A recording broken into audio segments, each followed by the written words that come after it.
آج ہم قیامت کی بڑی بڑی نشانیوں میں سے دخان کے بارے میں پڑھیں گے۔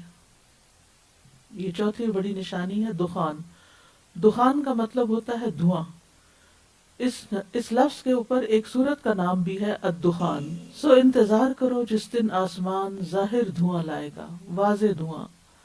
جو لوگوں کو ڈھانپ لے گا۔ یہ دردناک عذاب ہے۔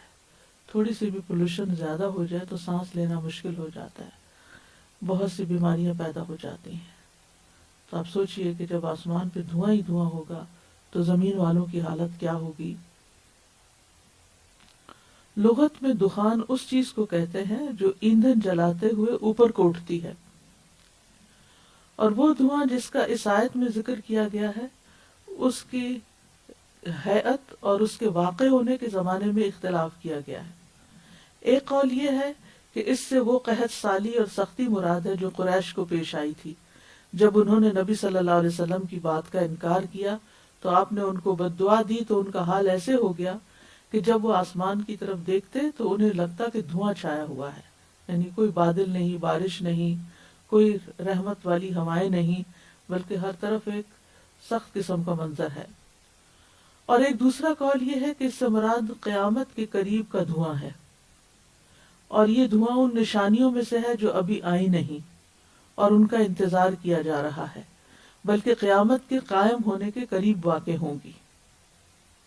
بعض علماء نے ان دو اقوال میں اس طرح تطبیق کی ہے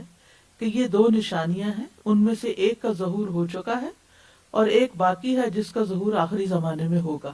اور اس میں کوئی اشکال بھی نہیں، یعنی ایک چیز دو دفعہ بھی ہو سکتی ہے۔ قرطبی جو مفسر ہیں وہ کہتے ہیں کہ مجاہد نے کہا کہ ابن مسعود کہا کرتے تھے اس سے مراد دو دھوئیں ہیں، ایک تو گزر چکا ہے اور جو باقی رہ گیا ہے وہ زمین اور آسمان کے درمیان کی جگہ کو بھر دے گا، یعنی ہر طرف دھواں چھا جائے گا، اور مومن اس سے صرف اتنی ہی تکلیف محسوس کرے گا جتنی زکام میں ہوتی ہے، جبکہ یہ دھواں کافر کے کانوں تک میں سوراخ کر دے گا۔ اسی طرح حضرت حذیفہ بن اسید رضی اللہ عنہ سے بھی روایت ہے، وہ کہتے ہیں کہ رسول اللہ صلی اللہ علیہ وسلم نے فرمایا قیامت اس وقت تک ہرگز قائم نہ ہوگی جب تک اس سے پہلے 10 نشانیاں ظاہر نہ ہو جائیں، اور ان میں سے ایک دخان ہے، یعنی دھواں